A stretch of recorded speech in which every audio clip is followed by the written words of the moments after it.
Hi there guys, I'm Nikhil from GreedyTech, and in this video, I'll be unboxing the Samsung Galaxy M01s and doing a hands-on review. So guys, here's the box. Now, as usual, before we get started, here's the basic information. So this phone is available only in one variant. It comes with 3GB of RAM and 32GB of storage, and it's priced at 10,000 rupees. And it's available in two colors, grey and light blue, and we have the grey color with us right now. Now this phone is supposed to be Samsung's best phone that you can get under 10,000 rupees. Well, that's what they're trying to say, but just looking at the specs, it's really not that impressive. Anyway, for now, let's just get on with the unboxing. So this is how the overall packaging looks like. On the front, we have the phone's name along with a quick preview of how the phone looks from the front. And this one has an Infinity V display, that's a dewdrop notch. On the left side, we have the phone's name, that's all. On the right, it's plain. At the top, we have IMEI numbers and some more information. At the bottom, it is completely plain. On the back side, once again, there is some more information. Now let's open it up. So at the top, we have a cardboard box, which probably has some documentation. And that's it, nothing else. No case inside the box. Next, we have the phone itself. Let me just put that aside. Next, we have a micro USB charging cable, and that's followed by a 7.5 watt power adapter, which is pretty slow. And besides that, you just get a SIM card ejector, and that's it. There are no earphones inside the box and no free case either. So these are basically all the contents of the box. Now let's come back to the phone. It's in this plastic wrapping. And this is how the phone looks on the front, and this is how the phone looks on the back. And this is the grey color. Now let's have a physical overview. On the back, this phone has a plastic back panel with a pretty smooth finish, and it does attract some smudges. At the top, it has the dual camera setup followed by single LED flash, fingerprint scanner, Samsung branding, and at the bottom, it has some specifications. On the front, we get a decently large Infinity V display protected by 2.5D curved glass, and above the display, it has the earpiece, and below the display, it's completely plain. And the chin is quite big. Now for the sides, on the right side it has a power button, on the left side it has a SIM card tray housing 2 nano SIM slots along with a dedicated SD card slot. Following that are the volume buttons. These buttons are made of plastic, they are sufficiently elevated and also have a nice clicky feel to them. At the top it has a secondary microphone for noise cancellation, and at the bottom we have the speaker grill followed by the micro USB charging port, primary microphone and the 3.5mm audio jack.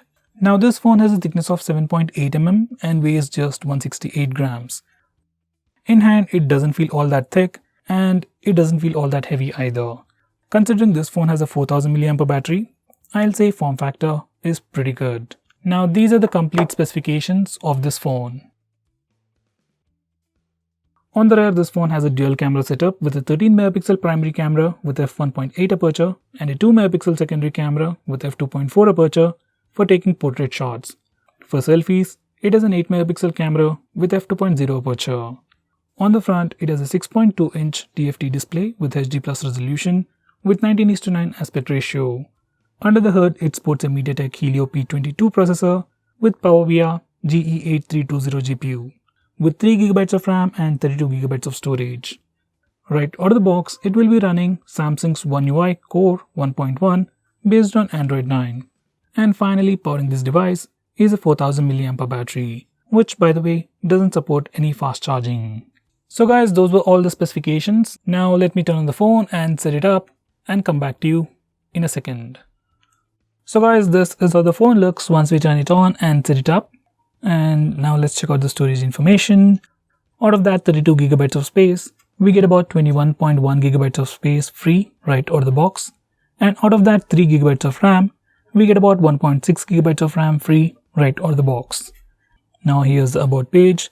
This phone is running One UI 1.1 and that's based on Android 9, which is pretty old, but thankfully we got the July security patch, which makes it at least a bit more secure. Now let's check out the camera interface. So this is a camera interface for the rear camera. This one has a dual camera setup, just a primary camera and a secondary camera is used for portrait shots. So even though we have two toggles over here, it's just using the primary camera. Now we are using the primary camera as the whole, and if you go to the second toggle, it's just like zooming in. There's no difference. On the left side, we have the live focus mode, which is nothing but your regular portrait mode for the rear camera, and you can change the amount of background blur effect you want using the slider. Next, we have Pro mode for the rear camera, and on the right side, we have the video recording mode. Now, besides that, we also have stickers, and you can access it from here. Just click stickers, and it takes you to all this stuff. So you can put whatever you want on the picture. Now, this is the interface for the front-facing camera. Initial impressions, it looks pretty decent. And right now we are using the cropped form of the front-facing camera. It's just like zooming in. And this is the complete sensor. Next, we have live focus mode for the front-facing camera, that's portrait selfies. And once again, we can change the amount of background blur effect you want using the slider. Next, we have video recording on the right side, and maximum we can record video at 1080p resolution. And we also have stickers. Once again, you can access it from here. And you can put all this stuff on the frame. So guys, that's all there is to the camera interface. Now these are some sample shots.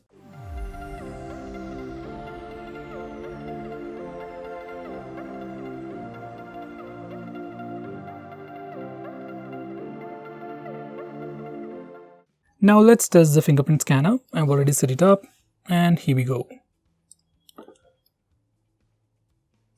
Fingerprint scanner is fast. It's not super fast, but fast enough for regular usage. It's probably taking like half a second to unlock the phone. Now let's test face unlock feature. Once again, I've already set it up, and here we go. Even face unlock is pretty fast. It's not super fast like the Oppo or Vivo phones, but it does work. It takes like half a second to unlock the phone. And it's trying to increase the screen brightness to compensate for the lack of brightness. Overall, it's definitely usable. Now let's test it in low lighting conditions. And it seems to be working. Let's test it again. And it works. Now let's test it in complete darkness. And it's struggling. And it works. So guys, that was the face unlock feature. It works in all lighting conditions, but it is definitely slower than the fingerprint scanner and definitely slower than other phones. Still pretty usable. Now let's test the speaker loudness.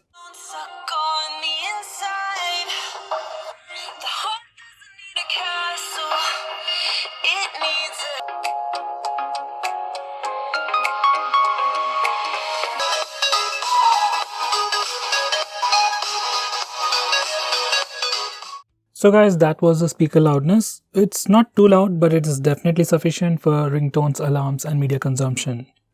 Overall, once again, pretty usable. So guys, this is the new Samsung Galaxy M01s. Well, the top-end flagship in the M01 series. It's priced at 10,000 rupees, and for the price, I would say it is pretty decent for a Samsung phone. But considering the competition, it's really not that great. Just talking about the phone itself, I say it's pretty decent. If you are looking for a Samsung phone under 10,000 rupees, then you can definitely consider it. If you're really looking for a Samsung phone, I would recommend you to get something slightly better than M01s, as it's slightly lacking in terms of overall performance. So guys, what do you think about this phone? Do let me know by commenting below this video, and if you're planning to buy this phone, use the link in the description. It always helps the channel. If you want us to make any specific video, tweet out to us with the hashtag AskGreedyTech on Twitter, and we will get back to you as soon as possible. I'm Nikhil from GreedyTech signing off. Have a nice day.